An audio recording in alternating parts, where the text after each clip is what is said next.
Many people think that undereating doesn't really have that much long-term effects. It really just affects your body in the moment or in those couple days that you're not eating well. But in reality, it does have some long-term effects, especially when it's related to eating disorders, which is what we're going to talk about today.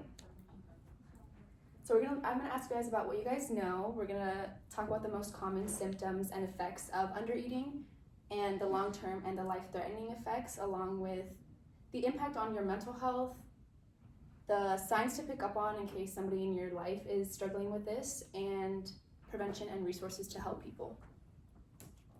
So how many of you have heard about eating disorders to begin with? All of you? What is like one effect that you've heard about that can happen to someone's body if they're not eating properly? They reject the food. They reject food. Anything else? Their organs like don't work the same. Like your body starts like not functioning correctly.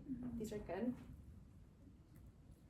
So by definition, undereating is not eating enough food for your body to either maintain weight or eating less calories than your body's burning, which can be very dangerous because, like, if you were to think about a car, for example, if you're not fueling the car, then it's not going to function. So the types of eating disorders I'm going to talk about today is anorexia and bulimia. The characteristics of anorexia would be like starving, and basically it's an eating disorder that has to do with your weight and specifically with that person's history in their weight. And it's basically when you're thinking that you're overweight when you're thin, and or in some extreme cases when you're extremely thin, but you still think that you're overweight and you want to stay that way, and you hyper focus on that, and it really does take a toll on your mental health. And focusing on your body weight and trying to keep it, keeping a certain body weight, even if you are doing it in a dangerous way because you think that that's like the most important thing specifically, it really does take over that person's life. And with bulimia, it's similar to those characteristics, and for example, like with the over fixating on your body weight and everything. But the difference with bulimia is that a lot of people who have that will overeat, and in like one sitting they'll overeat and then later on go and either exercise to an extremely unhealthy amount, or they will go and force themselves to vomit so that they can lose the calories that they already were eating. And with that, it's the focus on either losing the calories that you ate or just losing the weight in unhealthy ways. So a lot of effects of undereating would be hair loss. A lot of people start to lose their hair, and it's really hard to gain back because your body is not really functioning correctly to send the nutrients to other parts of your body. Some people will be very, very tired to an extreme amount. Even if they're sleeping 8 to 10 hours a day, they'll still be super exhausted throughout the day because they don't have the nutrients in their body to sustain themselves. Brain fog and difficulty concentrating is one that a lot of people do not really know about and don't really think about in relation to eating, but it is something that affects your memory, especially, for example, a lot of high school students struggle with eating disorders, and it has impacted their performance in classrooms, and it's one of those things that a lot of teachers don't even really think to consider that would be a reason why their student is having difficulty concentrating. So it is good to learn about. Along with that, it increases your anxiety, as I talked about previously, which is another thing that a lot of people don't realize. They think that it's just other outside factors that are happening, but in reality it could be something going on internally that's causing that anxiety to rise. Along with that, damaged teeth is a big one. A lot of people who struggle with bulimia, for example, will have damaged teeth and have regularly chip their teeth because of the acidity from constantly vomiting their food. That will affect their teeth. So that's another way that you can pick up on that, is if someone you know has really sensitive teeth or has for example, bleeding gums very often. Another one is dizziness and fainting. That is more of a immediate response. I'm sure some of you have had a really busy day one day or something, and you only had breakfast, or you didn't have time for lunch, or you weren't able to eat well throughout the day. By the time it's dinner time, you may feel that you're very tired. You may feel like you're getting a headache. You might feel nauseous because you're not having enough nutrients. Doing that for days and days and days can have a really bad effect on your body. Another one that is with like vitamin deficiencies and low iron would be like brittle nails, having weak nails. It really affects your hair, skin, and nails if you really aren't having enough nutrients. And low iron, a lot of women struggle with that, specifically because of menstrual cycles, but it is something that can lead to be more dangerous if you aren't consuming it. And being very cold when other people feel fine, that's like another symptom of low iron. And then the loss of menstrual cycle is one that is a big one for women who struggle with eating disorders, because it's almost like the first thing to go, because your body is in survival mode and realizes that that's not something you need to survive. So they focus on your body focuses on other parts of your body.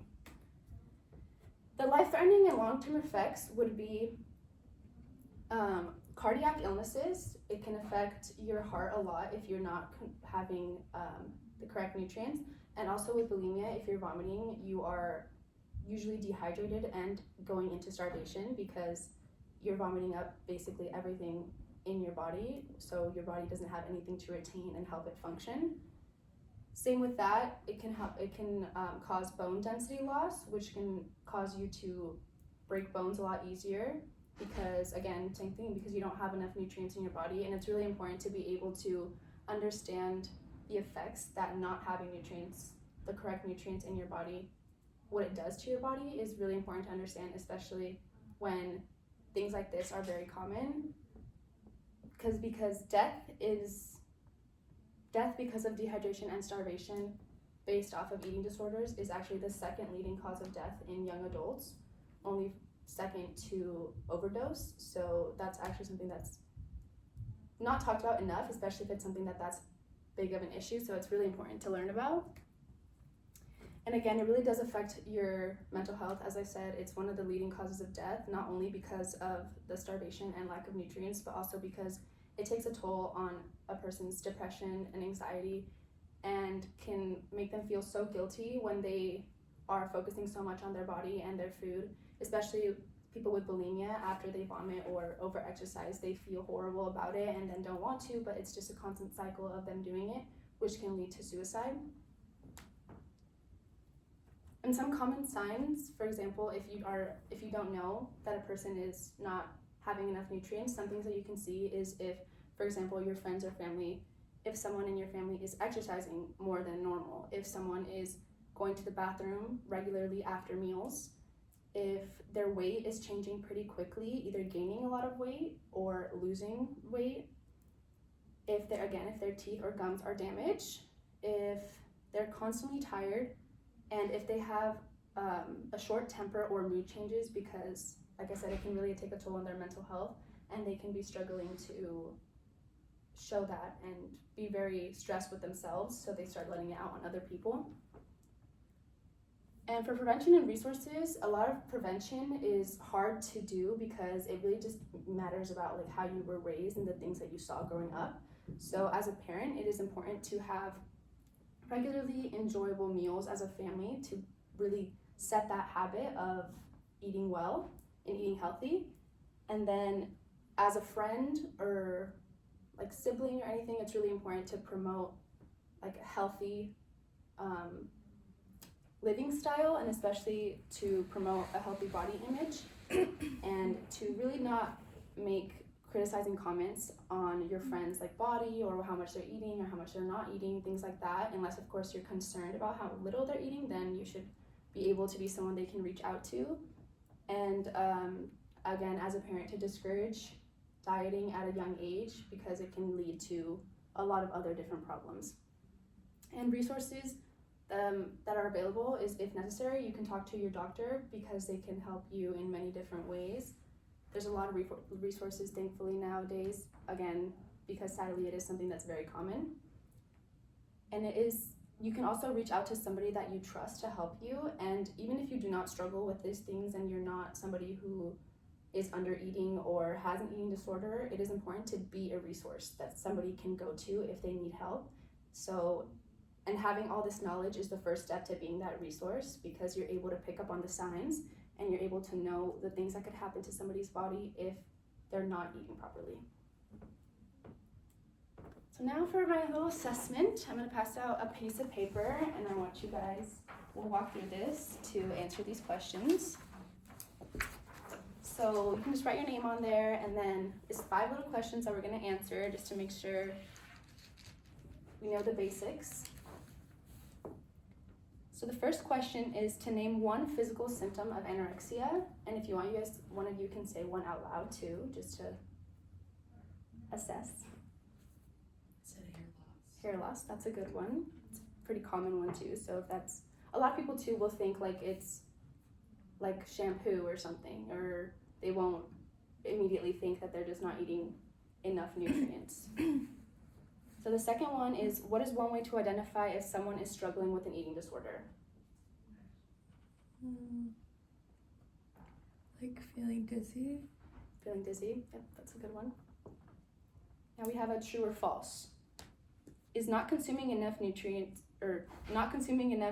doesn't have any serious long-term effects on the body. Is that true or false? False. And then another true or false. Brain fog is not a symptom of not consuming enough nutrients. False. It's one of the most, it's one of the least common ones to know about, but it is something that does affect a lot of people. They struggle with memory and everything. And finally, what is one resource available for people who are struggling with an eating disorder?